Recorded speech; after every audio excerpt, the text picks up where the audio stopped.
தொடர்ந்து இந்த மாதிரி பத்திரிகையாளர்களை தாக்கக்கூடிய சம்பவம் நமது தமிழ்நாட்டில் மட்டுமல்லாமல் இந்தியா முழுவதும் நடந்து வந்துட்டு தான் இருக்குது. தமிழ்நாட்டில் இந்த மாதிரி பத்திரிகையாளர்களுக்கு பாதுகாப்பு இல்லாமல் இருக்கிறது எதனாலன்னு புரியல. அந்த ஆட்சிக்கு வரக்கூடிய காரணியா இருக்கக்கூடிய பத்திரிகையாளர்களை இந்த மாதிரி சமூக விரோதிகள் தாக்குறாங்க அப்படின்னா பத்திரிகையாளருக்கு எந்த பாதுகாப்பும் இல்லைங்கிறதா நிச்சயமாகுது. அதாவது பல்லடம் பத்திரிகையாளர் நேசப்பிரபு அவர்கள் நியூஸ் 7ல இருக்கிறார். அவரு கிட்டத்தட்ட ஒரு மோசமா தாக்கப்பட்டு இருக்கிறாரு. ஒரு இல்லீகல் பார் நடத்தக்கூடிய ஒரு ஆட்கள் இப்படி அவரை இவ்வளவு கொலைவெறி தாக்குதல் நடத்தி இருக்கிறாங்க அப்படின்னா இதுக்கு பின்னால மிகப்பெரிய பின்புலங்கள் இருக்கிறதுங்கிறது சாமானியனுக்கு கூட ஒரு இல்லீகல் பார் நடக்கிறது தெரியும். அப்படி இருக்கும்போது காவல்துறையினுடைய ஒரு அசால்ட்டான இந்த போக்கு தான் இந்த சம்பவத்துக்கான முக்கிய காரணமாக பத்திரிகையாளரை தாக்கியவர்களை கைது செய்யறது மட்டும் இல்லாமல் இதற்கு பின்புலமா யார் இருக்கிறாங்கிறத ஆய்வு பண்ணி துரிதமா அவர்கள் மேல அதிகபட்ச நடவடிக்கை எடுத்து சட்டத்தின் முன் நிறுத்த வேண்டும்ங்கிறது எங்களுடைய கோரிக்கை. பத்திரிகையாளர் பேனா எடுத்துதான் எழுதுவாங்க அப்படிங்கிற ஒரு காலமெல்லாம் மாறி போச்சு. பத்திரிகையாளர்களுக்கும் இப்ப போர் குணம் உண்டு. அவர்களும் களத்துல சண்டை போடுறதுக்கு என்னைக்குமே தயாரா இருக்கிறாங்கிறது இந்த இடத்துல நான் அரசுக்கு பதிவு பண்ண விரும்புறேன்.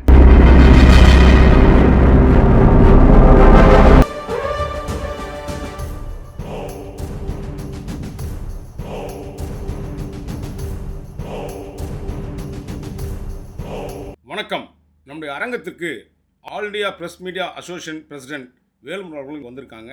நேற்று திருப்பூர் பகுதியில் நியூஸ் 7 ரிப்போர்ட்டரில் கண்டந்துண்டமாக திமுக கட்சியை பிரமுகர்கள் வெட்டியிருக்காங்க. குறிப்பாக பார்த்தீங்கன்னா அதோடைய பிரச்சனை என்னன்னா இல்லீகல் பார் ஆக்டிவிட்டிஸ் தான் அதிகமாக நடக்குது தமிழ்நாட்டில். அது சம்பந்தமாக all India press media association தலைவர் வேல்முருகன் அவர்களும் தங்களிடம் கருத்துக்களை பகிர்ந்துக்க விரும்புகிறார். நன்றி, வணக்கம். வணக்கம். தொடர்ந்து இந்த மாதிரி பத்திரிகையாளர்களை தாக்கக்கூடிய சம்பவம் நமது தமிழ்நாட்டில் மட்டுமல்லாமல் இந்தியா முழுவதும் நடந்து வந்துட்டு தான் இருக்குது. பல வருடங்களாக பத்திரிகையாளர் இதுக்கான போராட்டங்கள் நடத்திக்கிட்டே இருக்கிறோம். நாங்களும் எங்கள் சங்கத்தின் மூலம் தொடர் போராட்டங்கள் நடத்திட்டே இருக்கோம். இருந்தாலும் இப்போ குறிப்பாக நம்ம தமிழ்நாட்டை மட்டும் நம்ம பார்க்குறோம். தமிழ்நாட்டில் இந்த மாதிரி பத்திரிகையாளர்களுக்கு பாதுகாப்பு இல்லாமல் இருக்கிறது எதனாலன்னு புரியல. போன ஆட்சியிலையும் இதே மாதிரி மெத்தனை போக்கு தான் இருந்தது. இந்த ஆட்சியிலையும் இதே மாதிரி தான் இருக்குது. ஒவ்வொரு தடவையும் பத்திரிகையாளர்கள் ஏதோ ஒரு வகையில் ஒரு ஆட்சியாளர்கள் நம்பி அந்த ஆட்சியாளர்கள் பதவிக்கு வருவதற்காக உறுதுணையாக இருக்காங்க பத்திரிகையாளர்கள். அப்படி இருக்கும்போது அந்த ஆட்சிக்கு வரக்கூடிய காரணியாக இருக்கக்கூடிய பத்திரிகையாளர்களை இந்த மாதிரி சமூக விரோதிகள் தாக்குறாங்க அப்படின்னா பத்திரிகையாளருக்கு எந்த பாதுகாப்பும் இல்லைங்கிறதா நம்ம வெட்ட வெளிச்சமாகுது. இப்போ தமிழக அரசுக்கு நம்ம சொல்ல வேண்டிய கடமை என்னன்னா இந்த வேலையில, அதாவது பல்லடம் பத்திரிகையாளர் நேசப்பிரபு அவர்கள் நியூஸ் 7ல இருக்கிறார். அவரு திருப்பூர்ல இந்த மாதிரி இல்லீகல் பார் நிறைய நடந்துட்டு இருக்கு.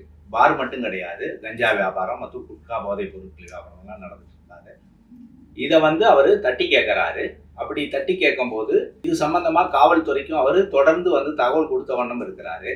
ஸோ இவருக்கு நிறைய லைஃப் த்ரெட்டன் வருது. இதை காவல்துறை கவனத்துக்கும் எடுத்துட்டு வராரு.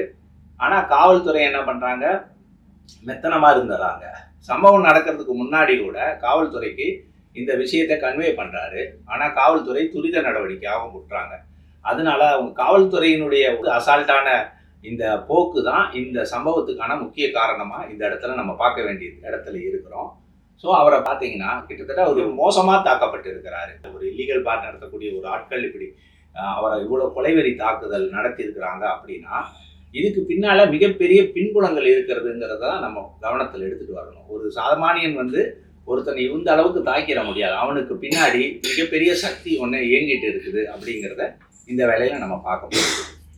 ஒரு பத்திரிகையாளனா நம்ம அரசுக்கு இந்த இடத்துல நம்ம சொல்ல வேண்டிய விஷயம் என்னன்னா, தொடர்ந்து பத்திரிகையாளர்களை இந்த மாதிரி சமூக விரோதிகள் தாக்குறாங்க அப்படின்னா ஒரு விஷயத்தை நம்ம நல்லா புரிஞ்சுக்கணும் அரசு. அதாவது ஒரு சென்னையிலேயே பல இடங்கள்ல இல்லீகல் பார் நடந்துட்டு தான் இருக்குது. கஞ்சா வியாபாரம் நடந்துட்டு இருக்கு, குட்கா வியாபாரம் நடந்துருக்கு. இருந்தாலும் சமீபத்தில் இப்ப இருக்கிற காவல் உயர் அதிகாரிகள் சென்னையில கஞ்சா வியாபாரம் குட்கா வியாபாரத்தை ஓரளவுக்கு கட்டுப்பாடுல எடுத்துட்டு வந்திருக்கிறாங்க.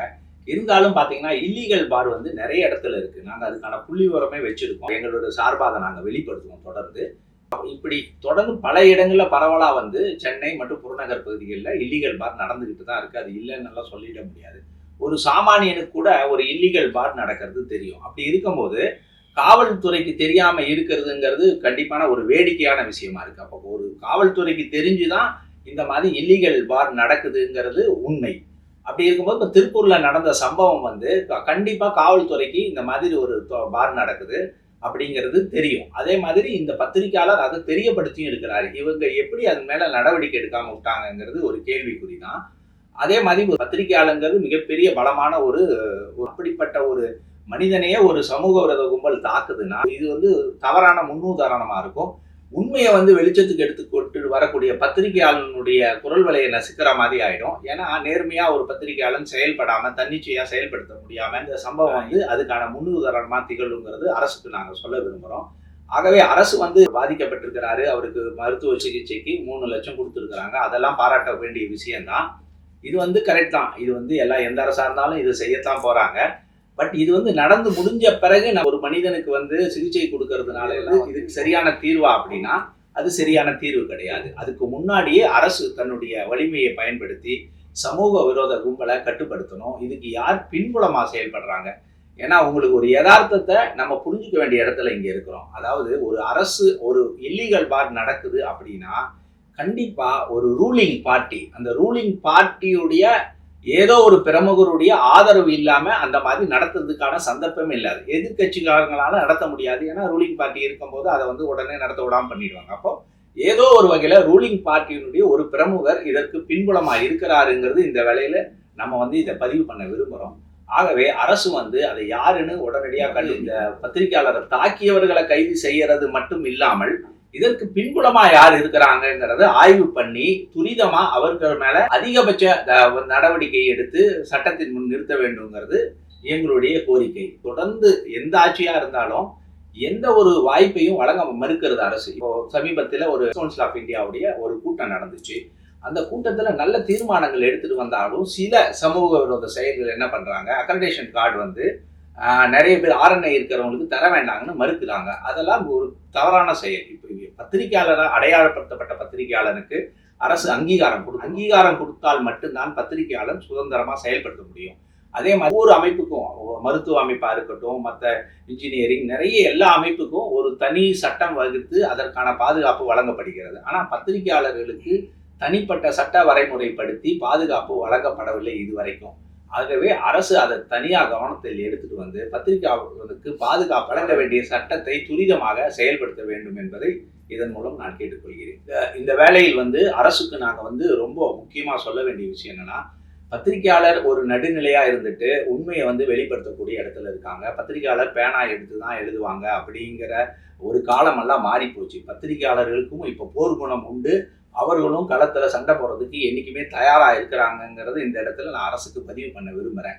ஆகவே அரசு வந்து பத்திரிகையாளர்கிட்ட ஒரு வன்முறையை எதிர்பார்க்க வேண்டாம். அவர்கள் மிதவாதியாக இருக்கிற அரசு தான் பார்த்துக்கணும். பத்திரிகையாளர்களை போராளியா அரசு மாற்ற வேண்டாம் என்பதை இங்கே நாங்க தாழ்மையா ஒரு பதிவு பண்ண விரும்புகிறேன். தொடர்ந்து இந்த மாதிரி அரசு வந்து இந்த விஷயத்த கவனத்துல உடனே எடுத்துட்டு வரணும். எங்களுக்கு தனிப்பட்ட அரசை குறை சொல்லணுங்கிற எந்த நோக்கமும் கிடையாது. அரசு எந்த அரசா இருந்தாலும் ஒரு நல்ல அரசா இருக்கணுங்கிறது தான் ஒரு நல்ல பத்திரிகையாளனுடைய விருப்பம். அது எங்களுடைய விருப்பம் கூட. ஆகவே எங்களுடைய அகில இந்திய பத்திரிகை ஊடக சங்கத்தின் சார்பாக இந்த பதிவை நான் அரசுக்கும் காவல்துறைக்கும் சமர்ப்பிக்கிறேன். அவர்கள் துரிதமாக எந்தவித பாரபட்சமின்றி நடவடிக்கை எடுக்க வேண்டும் என்பதை இதன் மூலம் அன்புடன் கேட்டுக்கொள்கிறேன். நன்றி, வணக்கம். நினைப்பதா நீல வண்ண பிம்பத்தை சிதைக்க முயல்வதா ஆக்சிஜன் இன்றி அண்டம்